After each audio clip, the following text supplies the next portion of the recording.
देखो ध्यान दो, आज का जो टॉपिक है वो है दाब। दाब के इंग्लिश में क्या बोलते हैं? प्रेशर। प्रति एकांक क्षेत्रफल पर लगने वाला बल क्या कहलाता है? दाब कहलाता है। और दाब से निश्चित है क्वेश्चन आना है आपको, प्रत्येक एग्जाम में क्वेश्चन आपको दिख सकता है दाब से। प्रति एकांक क्षेत्रफल पर लगने वाला जो बल F है उसी को क्या बोलेंगे? दाब, यानी प्रेशर। इसको P से निरूपित करते हैं, P बराबर F/A। ये दाब का फॉर्मूला हो गया। अगर SI की बात करें, SI यूनिट का, तो दाब के लिए क्या लिखेंगे? न्यूटन। और A का मतलब हुआ क्षेत्रफल यानी एरिया, है ना, तो मीटर स्क्वायर। न्यूटन पर मीटर स्क्वायर इसका SI मात्रक होता है। इसी न्यूटन पर मीटर स्क्वायर को क्या बोलते हैं? पास्कल कहा जाता है। और सबसे इंपॉर्टेंट, दाब कौन सी भौतिक राशि है? तो दाब जो है अदिश राशि है ना, अदिश राशि है। देखो, अगर कोई गहराई है, नीचे की ओर गहराई है, तो यहाँ पर जो दाब की दिशा कहा जा रहा है कि गहराई पर सभी दिशाओं में समान दाब लगता है। ऐसा नहीं कि एक साइड ज़्यादा लगेगा दूसरी साइड कम।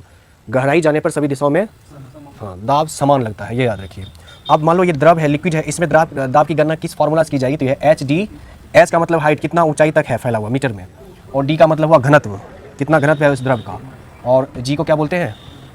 ग्रेविटेशनल ग्रेविटी बोलते हैं, गुरुत्वीय त्वरण बोलते हैं, है ना। तो गुरुत्वीय त्वरण जानते हैं कितना वैल्यू होता है? 9.8 मीटर पर सेकेंड स्क्वायर। तो ये होता है HDG का फॉर्मूला, याद रखिए। अब देखो, गर्म करने पर जिसका आयतन बढ़ेगा तो दाब बढ़ाने पर जो है गलनांक भी बढ़ता है। जैसे मोम, इसको अगर गर्म करेंगे तो इसका आयतन बढ़ेगा, अगर दाब बढ़ा देंगे तो इसका गलनांक भी बढ़ेगा। इस तरह से घी, इन सबों का क्या होगा कि दाब बढ़ाने पर गलनांक भी बढ़ जाएगा, ठीक है। लेकिन कुछ है जिसका कमता है, तो बर्फ़ में, तो इसका क्या हो जाएगा? गर्म करने पर दाब बढ़ाने पर जो है ना, ये इसका गलनांक क्या होगा? कम हो जाएगा, घटता है। गर्म करने पर इसका आयतन कम हो जाता है, दाब बढ़ाने पर इसका जो गलनांक है, बर्फ का गलनांक क्या हो जाएगा? कम हो जाएगा।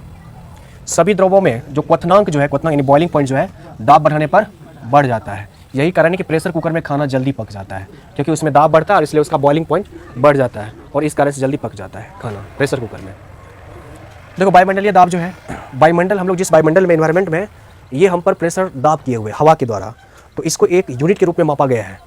और वह जो है इसमें दर्शाया गया कि जो वायुमंडलीय दाब होगा वो कितने न्यूटन मीटर स्क्वायर होगा? 10⁵ न्यूटन मीटर स्क्वायर होगा। यानी वायुमंडलीय दाब का SI मात्रक होता है बार, और एक बार बराबर कितना न्यूटन पर मीटर स्क्वायर? 10⁵ होता है। और जो वायुमंडलीय दाब है, इसका मापन किया जाता है बैरोमीटर से।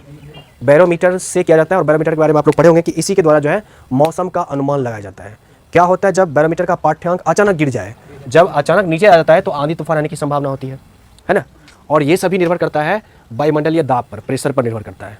और वहाँ पर बैरोमीटर अगर अचानक नीचे आ रहा है उसका पाठ्यांक, तो आंधी तूफान आने की संभावना है, और धीरे धीरे नीचे आ रहा है तो वर्षा होने की संभावना है। इसी आधार पर मौसम विभाग जो है मौसम का अनुमान लगाते हैं कि अगले दिन या इस समय कुछ समय अंतराल बाद क्या होने वाला है। उसी तरह से अगर पाठ्यांक धीरे धीरे ऊपर की ओर चढ़ जाए तो दिन साफ होने की संभावना होती है ना, पॉसिबिलिटी होती है। अब यहाँ पर हम कुछ नाम लिखे हैं। यह है वान यूरिक। वान सबसे पहले वायुमंडलीय दाब को मापन किया था, वान, इसके बारे में बताया था वान यूरिक ने।